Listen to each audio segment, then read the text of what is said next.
K21 Talk Show. This is Aditya. Today's guest is from the home of cricket, I meant the Indian home of cricket, which is Mumbai. The Ranji Trophy well and truly belonged to him. 9,000 plus runs, 28 centuries, and 8 Ranji Trophy titles. If there's one person who deserves the title Mr. Ranji Trophy, it is surely him. A true icon and a champion of the game, Amol Muzumdar. Yeah, so Amal, like so obviously for every cricketer growing up in our country, their father is probably their biggest coach. But we've heard tales about how start right from your teenage days, your father used to give hundreds and hundreds of throwdowns on a daily basis. Is that true? It's absolutely true. I mean, my dad has been a biggest influencer in my life. Probably one of the biggest reasons why I'm actually giving this interview. Because if he wasn't there, I don't think I would have picked up cricket as a sport. He encouraged me to pick cricket as a sport, not just as a hobby, but also professional. And we had that we had a small courtyard right in front of our house. We had the privilege of living in a house in Mumbai. Nowadays nobody lives in a house. They're all living in an apartment. Even now I'm living in an apartment, but back in the days, we used to live in a small house which had a small courtyard. And that was that's where the first lessons were learned, and some hard lessons were learned. He didn't give an inch in that courtyard cricket, and he used to sledge me, do whatever you wanted. But yeah, you're right. I mean, he must have thrown millions and millions of balls to me in that courtyard. And obviously the school that you went to, Shardashram Vidya Mandir, like did you guys attend any classes at all? Like was it first hour front foot defense, second hour cover drive, third hour full shot? Like was it like that? Did you guys study anything? Uh, yeah, that's the first time I'm hearing that. No, it was a proper school. It was a proper school. We did attend a few classes, but we preferred to be outside the school more Mhm. often than not. So, the first given chance, we were out of the school. Yeah. So, no, it was a normal school as far as academics is concerned. Mhm. Absolute a normal school, but an abnormal school as far as cricket is concerned. I think it was an Oxford or a Harvard When it came to in, cricket. in that bracket, in that bracket Yeah, yeah. So and in obviously, terms of cricket. yeah, only your such school is capable of producing two players who can score 664 in a game. Uh, and you are the next man to come out. Is that the longest you've been padded up in your life? Probably, probably, I guess. I think so. Yeah. If I, brainstorm a little bit, I think that's the longest because it took almost 2 days. Huh. And the first hour, if I'm not wrong, first hour we lost a wicket. Generally, it's a tradition in school cricket that number 3, number 4 gets padded up as soon as the openers go in. One wicket falls, number 5, who's going to bat at number 5, he pads up. So obviously, I padded up at being at number 5 Hmm. after Kamli and Tendulkar at 4. So I padded up in the first hour of the game, and then eventually just removed the pads at probably end of second day, I guess. Yeah, so we were talking to Sai a couple of days back. So he was telling like if you guys hadn't chosen to declare, you guys would have batted for 4 5 days and God knows how much ever from it. Yeah, I think we could have batted till today, I guess. Yeah, absolutely. Yeah. So Amol, yeah, so moving on, your first class debut. So it was not a league match, pre-quarter final. It was not. It was not at home, away conditions, and you scored a 260. I think that record stood. Your record of making the highest score on debut stood for 25 years. But I think if we go by popular opinion, that record will live for a very very long time. Yeah, probably. I was happy when it got broken after 25 years because records are meant to be broken. And Correct. it would sound very cliche to say that, but it is true. Um, I, I had bore that flag for 25 years, and then someone comes and breaks it. It feels good that you had. At least it reminds people, or it reminds yourself. It reminded me that I had set it up about 25 years back. Hmm. So in that sense, it's a bit of a satisfaction. Sometimes you tend to forget what you've done over the years. Time is a great healer, and it just goes on. The time machine goes on. So yeah, I was pretty happy, but it was a special record to have because that really set me on the path, and I had a great afternoon or a great day, I would say, the Yeah. 12th of February, 1994. Yeah, and you didn't just stop there. You missed the quarterfinals, but you came back for the semis, 50 and 100, and 50 in the finals also, if I'm not wrong. Not many people can, even in their wildest dreams, can dream of such a start to their domestic career. Yeah, it was quite a spectacular season, I guess. 93, 94. It was one of the path-breaking seasons, I would say, Mhm. because Mumbai had won Ranji Trophy in 1984-85. Uh, you know, Ravi Shastri was instrumental in winning us that Ranji Trophy in 84-85 because of his exploits on the fifth day. He bowled Delhi out, and it was a dramatic Ranji Trophy finals in 84-85. After that, there was a bit of a lull in as far as the Ranji Trophy is concerned for Mumbai. There was a lull of about 9 years, and after 9 years, we went on to win under Ravi. So yeah, it was we were quite a determined lot. Or most of them were youngsters led by a seasoned campaigner like Ravi Shastri. We looked up to him.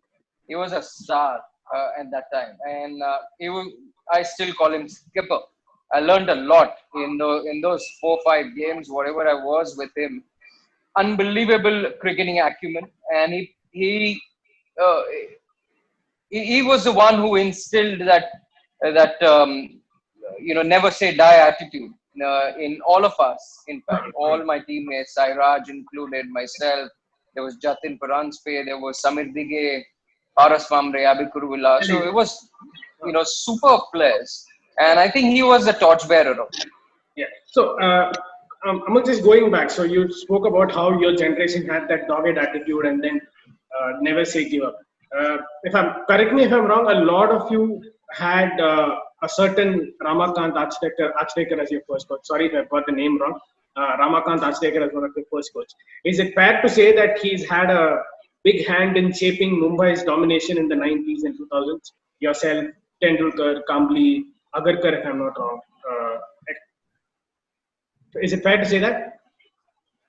Absolutely. There were great coaches. We were sure lucky that we were born in that era Hmm. to be trained by such coaches. Achreka sir. There were number of coaches in Mumbai, Hmm. um, like Anna Vaidya. There was V.S. Patel sir, Vasu Paranspe.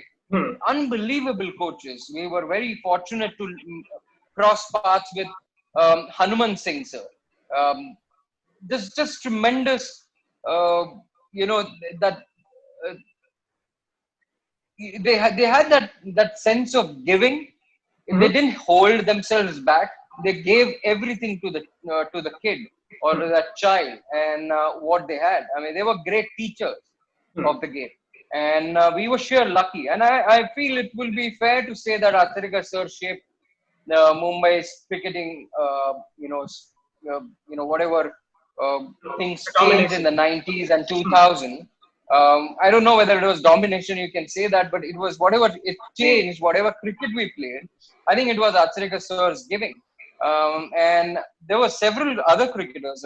Agarkar, myself, Tendulkar, Kamli, then Hmm. Ramesh Pawar, Paras Mamre was Acharika sir's student.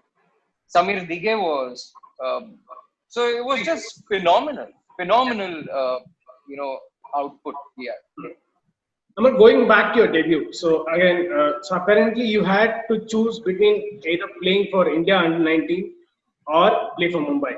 In hindsight, making the choice to make play for Mumbai is an absolute success. But back then, how much thinking did you have to do, or did you not have to do any thinking at all? It was zero on my part, actually. Zero thing. Okay, so you just But because there was no, it wasn't a choice for me. Because, see, the thing is, when we were growing up in Mumbai, we were always told to wear that Mumbai cap on your head. You know, that blue colored local. baggy blue cap, I can say. You know, that adds unbelievable significance for any youngster who was playing in Mumbai. And when there was a choice for me to either play for Mumbai or opt out for India under 19 to play against Australia, which I think it was a terrific series, that one as well, against Australia, where Lakshman got into prominence. So it was a no-brainer for me. I had always dreamt to play for Mumbai. Back then, it was always under 19 cricket, whether it was state cricket or India under 19 cricket, and then it was jumped to the first class level. Hmm. Now it's a different story. Now sometimes you play India under 19 and then you come back to first class cricket. Yeah. So things have changed, days have changed. But only thing I would say why it was a no-brainer for me, it was only because of the competition that I had in Mumbai. You know, in the middle order, there was Sanjay Manjrekar. Of course, there was Ravi as well, Ravi Shastri, Sanjay Manjrekar, but Ravi was opener. Sanjay Manjrekar, Sachin Tendulkar, Vinod Kamble. There was Jatin Paranspe there at that time. So, you know, I got a chance when the three of them went to play for India. Sanjay, Vinod, and Sachin went to play for India to New Zealand. And then I got a chance. So I grabbed it with both hands. I mean, that was a no-brainer for me. I mean, I wouldn't get that chance again. I knew it. So that was one of the biggest influence on my on my decision which I took, that I need to play for Mumbai rather than India under 19. Yeah, and for sure you didn't let it go. So I think your second season is still, in terms of runs, your best ever season in your career. Your third season was again a 700 plus season. And I think in one of your other interviews that you had mentioned that till 96, 97, when Balwinder Singh Sandhu came on board as a coach, you guys didn't have a coach. So you had these three absolutely wonderful seasons where you didn't have a coach and you were just seniors guiding you. Mumbai always believed that I'm talking about years back, and this I'm talking about my formative years in first class cricket. Mumbai always believed that there was no need for a coach. There was no need for a coach. I mean, if you're playing at that level, I think seniors, it was senior driven. Ravi had all the power, all the influence, and it was just a goal that was driven by the captain. And then senior players rallied around him, and then it took the team forward. In 95, 96, it was Sachin Tendulkar. In 96, 97, it was Sanjay Manjrekar. But then came a shift in Indian domestic cricket with the influence of coaching, and there were a lot of levels that were attained by coaches, level 1, level 2, level 3, and there came Balwinder Singh Sandhu. I still feel that he was the best coach till today that I played under. Okay. So moving on to the next season, again this is actually got lost over time. The 96-97 Ranji final was played under lights. Yeah.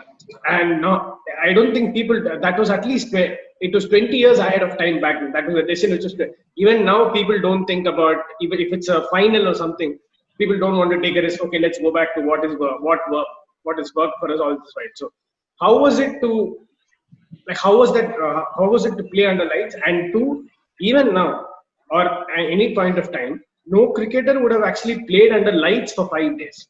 So how much adjusting did you have to do with your body and all that? I mean, it was, as you said, you're right, absolutely right, that it was way ahead of its time. Even now, for example, if you see 25 years down the line, we are still contemplating whether we should play pink ball cricket, this, that. There are 10,000 things to be taken care of Back then, it wasn't that way. The administrators took the decision, players followed it. We had no choice. We had no say in it. In fact, semi-finals was played in Indore, and I remember it was a pressure cooker game, absolute pressure. Yeah. I got 100 there in the semi-finals against Madhya Pradesh, Yeah. and we came back to Mumbai from Indore, and then I remember that suddenly somebody said at the net practice, because we were preparing for the final, somebody said that, oh, the final would be played under light. I said, hang on, how is it possible? I mean, they haven't even said anything, but there was no questions asked. Okay, fine. The final is being played under lights. Let's get used to it.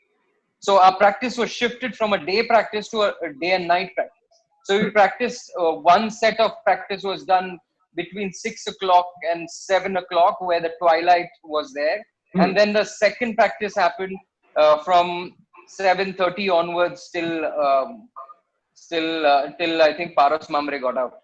So how different was it? Like how hard was it adapting to something like that? I mean, now people say the moment people get a notice saying get a notice 3 months in advance, sometimes 4 months in advance that you have a pink ball match. So there is prolonged session under lights and all that. Back then, like you said, semi-finals and then probably semi-finals, between semi-finals and finals, you guys would have had like 5-6 days gap, not more than that, I'm guessing. Yeah, So, I think a week. Yeah. yeah. So how hard, like, was it easy to adjust? Like how hard was it to adjust? That's the point. That's See, sometimes it's good to not have options. It's very good sometimes not to have options. I mean, we live in a world where there are 1,000 options in front of us, and we get confused nowadays. I mean, even I get confused. I had a very clear mind. I mean, as far as decision making is concerned, I can take some decisions with clear mind. But even I get confused nowadays because there are so many options around you. Back in the day, we did not have that option. So either you adjust or you fail. Now, what are you going to do? Are you going to, are you going to prepare to fail? No, you don't. You going prepare to to flip like succeed. perform or perish. You just had two options. Yeah.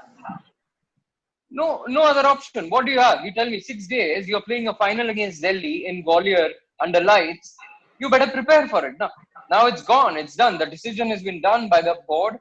It was a unique decision. And I still feel, I can't believe they have not gone back on that. Of course, they did try the Ranji Trophy under lights and had the pink ball, been introduced. In Noida, yeah. But in Noida, but that's a revolution. You need to start to pick it up. I can't believe they have not done it again. It was a success. I can assure you that Bombay Delhi final was a spectacular final, one of the best that I've played, because there are about 20-25,000 people every day that turned up in Gwalior. I don't think any Ranji Trophy match in history would have had that much attendance. No, absolutely. I mean, I've played in 8 Ranji Trophy finals, and I still feel that 96, 97, that final in Gwalior was a spectacular one. Sure, because of the volume of people watching around it, that made us stand out, and it made me more determined, or more you can say more focused to perform well in the final, because there were people watching. Otherwise, domestic cricket, not many people watch. Yeah. So that was one. And then, like, talking about Ranji Trophy finals, I remember one of the first Ranji Trophy finals that I watched was 2003-4 final against Tamil Nadu. Absolute rank turner. If I'm not wrong, Ganapati was the only pacer, and then the rest all were spinners. But again, that never stopped you. That never bothered you. You still scored. What I thought was probably one of your most very, very impressive hundreds. I think you also rate that 100 as one of your best in your Ranji career. Yeah, I think we were chasing down a score, and Tamil Nadu was a very strong side. That those few years, 2-3 years, they were either we lost to them in the quarterfinals or we met them in the finals. That was a scene. Way back in '99, 2000, we defeated them in the semi-finals. It was one of the best semi-finals that I've been a part of, with Sachin Tendulkar getting that magnificent double hundred. Then in 2002, 3, we beat them here at Wankhede, where they won on the first innings, but we came back in the second innings to win it on the fifth day. So I remember that it was a very cutthroat competition, and they had some superb players. Yeah. That 2003-4 finals, Hmm. both the sides had an unbelievable lineup. I think you Somebody had. like Badrinath. Huh. So I think Tamil Nadu had Badri, Sriram, Ramesh, Sharath, Dinesh Karthik, Suresh, and True. whatnot. I think you guys lined up with Jafar, Bhavin Thakur, yourself, Kambli, Manoj Joglekar, Saraj Batule. I think that's Yeah. probably, yeah, one of the. I think that bowling attack that you guys had between the late Yeah. 90s and the early 2000s. I don't think Ranji Trophy would have seen a stronger bowling attack like that than that. Yeah. Our spinners were, I think, top class. Yeah. Ramesh Pawar, Sairaj Bautule, Nilesh Kulkarni, and there was Rajesh Pawar. Hmm. So we had 4 just top quality spinner who could win you game on that particular day. Hmm. And I remember that final precisely because it was a tough one, coming into Chennai, beating Tamil Nadu, Hmm. a top side like Tamil Nadu, and chasing down a score of 300. It was 294. probably Yeah. one of the best. Yeah. Hmm. Yeah. So that's just moving on. So I think that there's one other question which I want to ask, but I'll ask that later. So, like you had captained a lot of matches before, but your first full season as captain was 2006-7. Uh, 2 draws and a loss. Mumbai were staring at something which they had never done before in their life, staring at relegation, for possible chances of relegation. That season, if I'm not wrong, you didn't have Wasim for a very long time because he was out playing for India. Rohit Sharma debut season, Sahil Kukreja, Abhishek Nair, all 5-6 matches. You had to really do it on your own, and you did it with absolute perfection. 200s and that wonderful and that unforgettable 97, meaning the 97 against Baroda in the semi-final. The 97 might is a good innings, but the second innings, I don't think any watcher of domestic cricket will ever forget that match. I think that 97, what you're talking about, against Baroda, on a deadly wicket. It was I wouldn't say it was a bad wicket. It was a deadly wicket. Um, there were there were cracks that went right throughout the 22 yards, right throughout, vertical cracks, and the ball was misbehaving like anything. It was just a it was just a terrible wicket, Hmm. and that 97, I feel, probably Mhm. probably is hello, yeah. Yeah, I can hear you. I can. uh, yeah, 97, I think, probably was one of my better innings, one of my better innings, because not just that, not just given the context of that semi-finals, low scoring game. First day I batted the entire day for 97.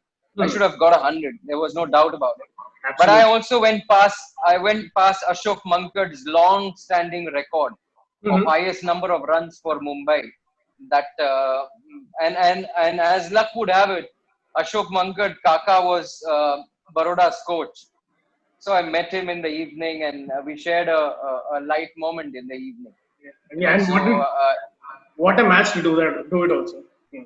yeah, I mean, it was, and I remember Ashok Mankad's words, at the end of the innings when I went past him. I was the last man out, so we came back in. I didn't get my 100, and I was disappointed. And he hugged me and he said, "Yehi match mila tha karne."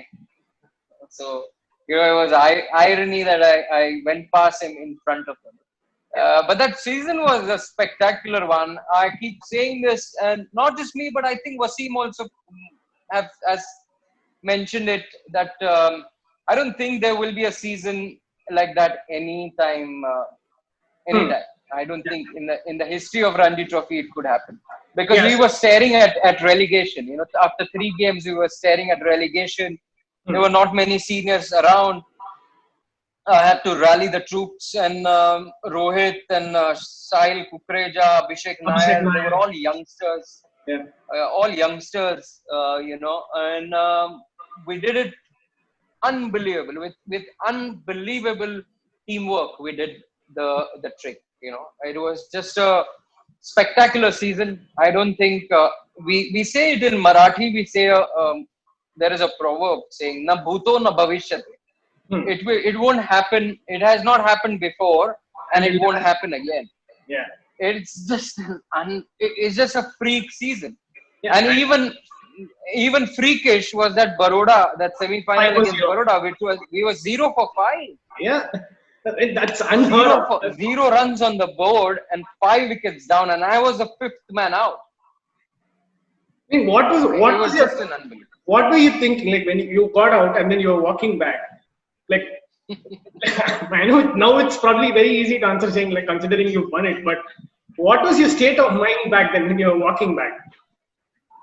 I clearly remember, and I was pushing myself because we was 4 wickets down. Rohit had just got out. I think Rohit Wasim had got out, and someone Sahil had got out, Sorry. and Hiken Shah had got out. So I was just pushing myself. I was telling myself, "Come on, let's do this. Let's not shed water on this hard work that we have done throughout the season. Come on, push it." And as luck would have it, I got a beauty from Rakesh Patel, and I was caught behind. And as I was walking back, and I could not believe the score. I don't know whether you know Moti Bagh, but there are I know three, how it four is. scoreboards. There are 3, 4 scoreboards, Yeah, and when you're walking back, there are 2 scoreboards glaring at you, correct. and there was 0 on the board and 5 wickets down.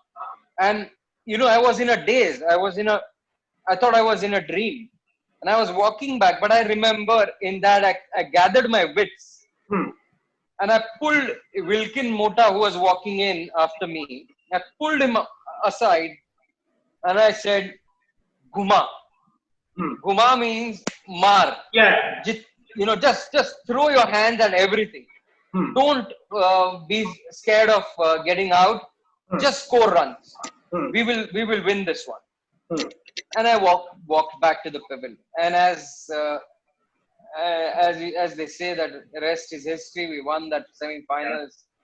That was Bombay spirit, actually, Mumbai spirit. I think Vinayak Samant has made it a habit. I think his habit started there. He scored a 66 or something, and I also remember 2009-10 Ranji final. Similarly, 4 for 36. First innings it was a random Yeah, collapse, and then Samant scored a 55. So I think those two Mumbai matches, the 2006-7 and the 2009-10 final, where Mumbai won by 6 runs.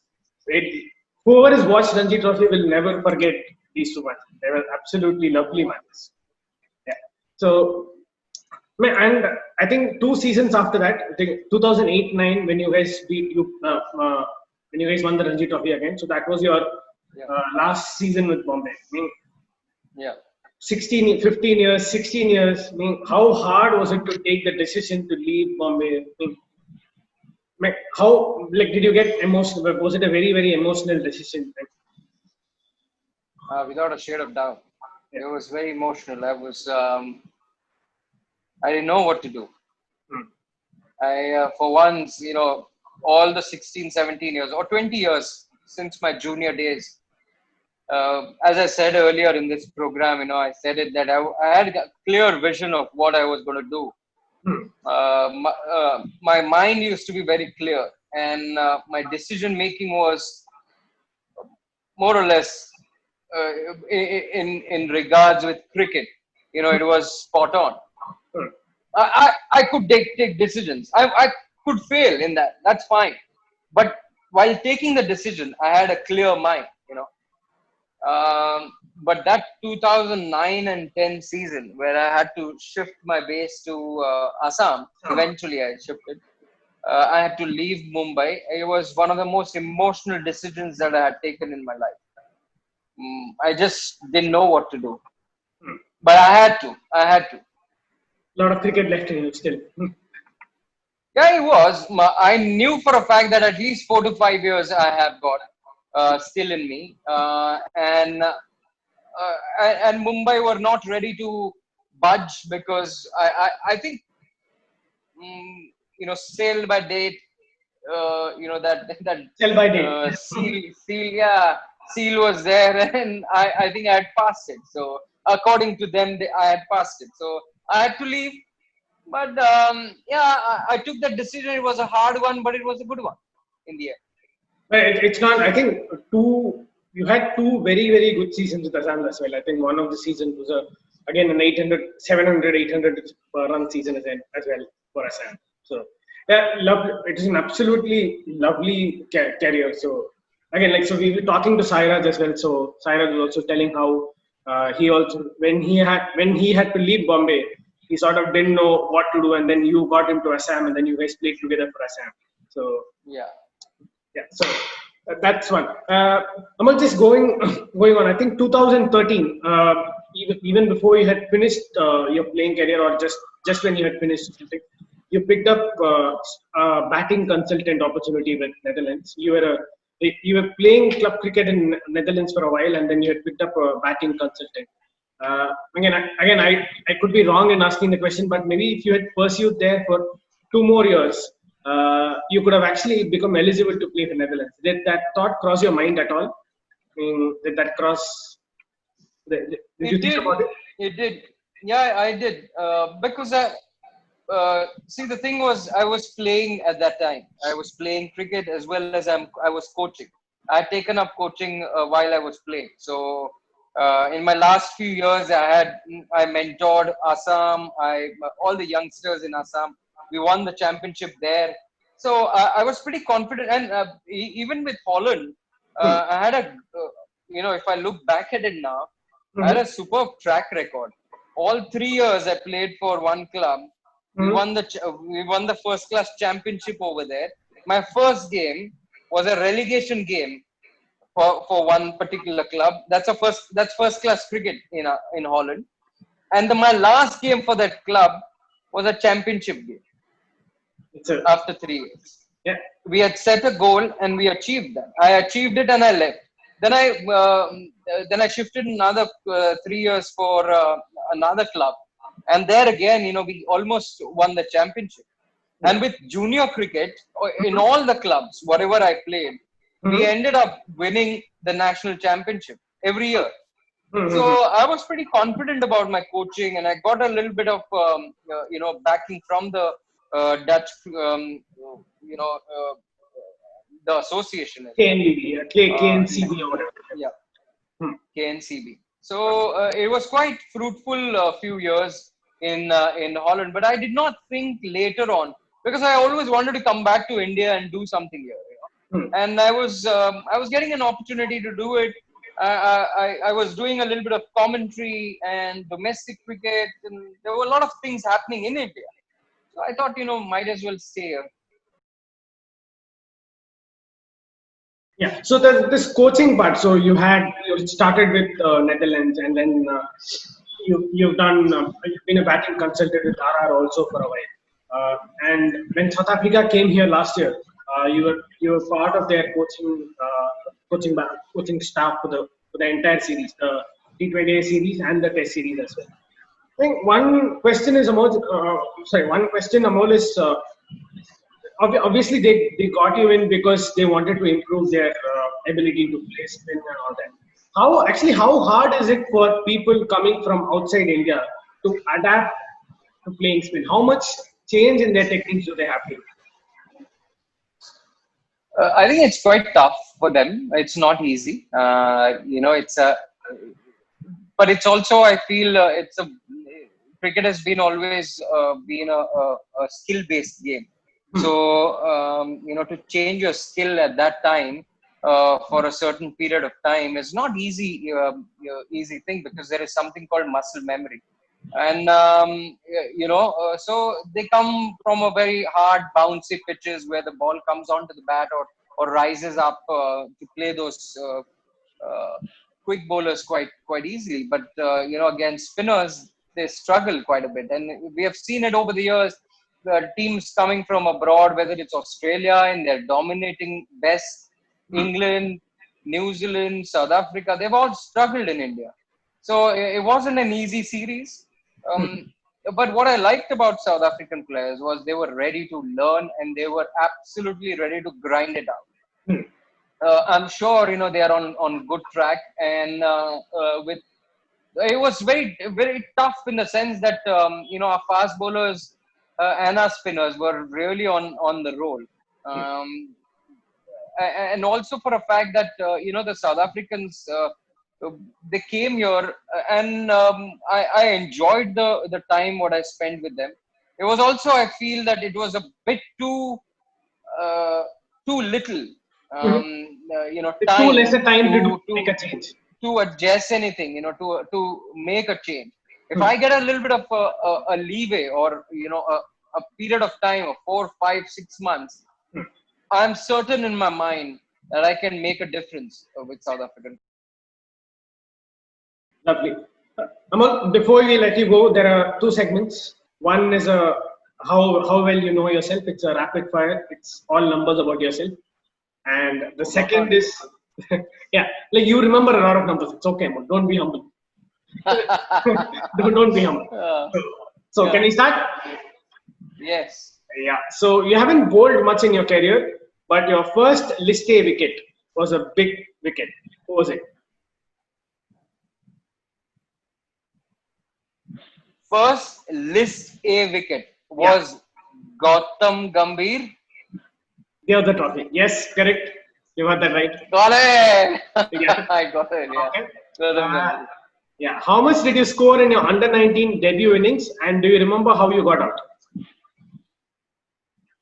India under 19 debut. I'll tell you. I'll tell you. Hang on. I got 53 at at Yeah, that's at okay. How did you get out? How did you get out? I got her to Broadhurst. No, sorry. India under 19 debut, I got out 0. Delhi, Ferosha Kotla. Is that right?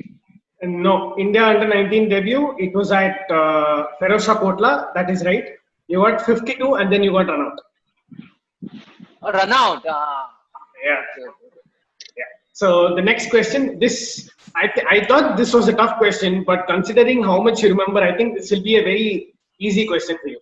So your highest T20 score, X, came against Madhya Pradesh in India's first ever T20 tournament, which is the first ever before the precursor to Syed Mustaq Ali. You were batting at number 4. So can you tell me what is your highest score and who are the 3 batsmen before you? You were batting at number 4.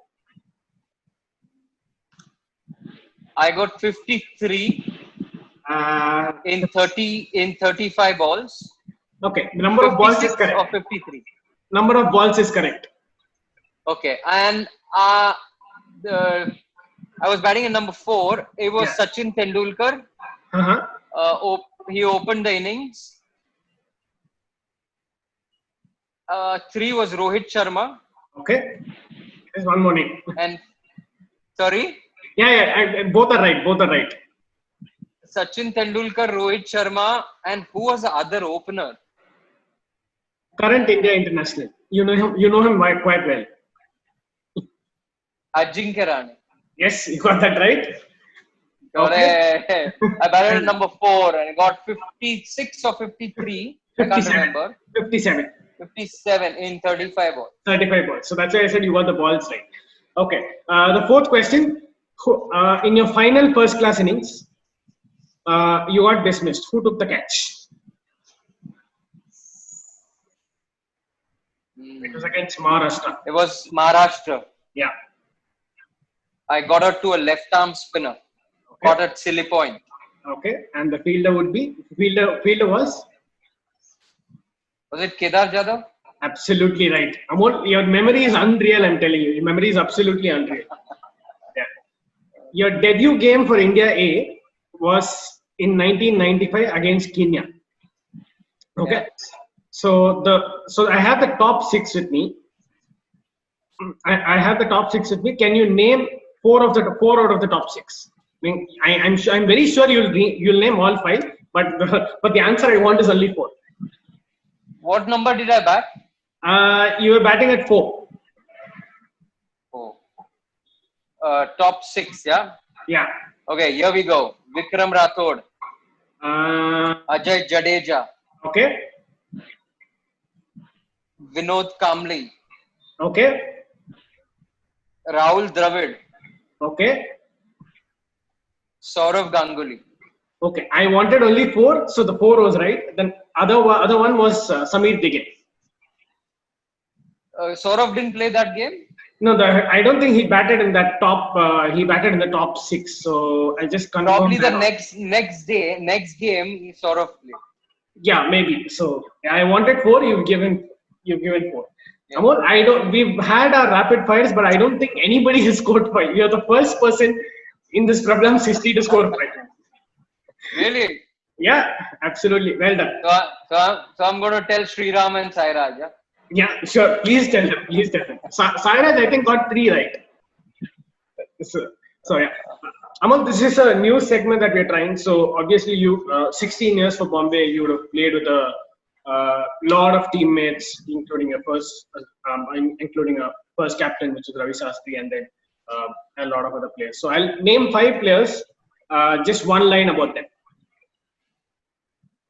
Can I start? Okay. Ravi Shastri. Ravi Shastri. Unbelievable captain. Super. Sanjay Manjrekar. Principal of the school we were taught in. Okay, well done.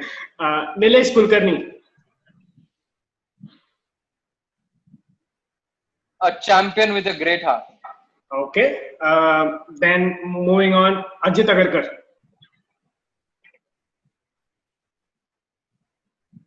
Fiery young fast bowler from Dadar. Okay. And the last would be Rohit Sharma, who made his debut under you. Unbelievable talent and silken touch. Lovely. Thanks, Amol. Thanks a lot for your time. We had a wonderful time catching up with you. So wherever you are, stay safe, and then I hope the IPL starts soon, and we all will have some work. Pleasure. Thank you very much. I enjoyed the last two segments more. Yeah. Yeah. Enjoy. Thank you. Stay safe, Amol. Yeah. Thank you.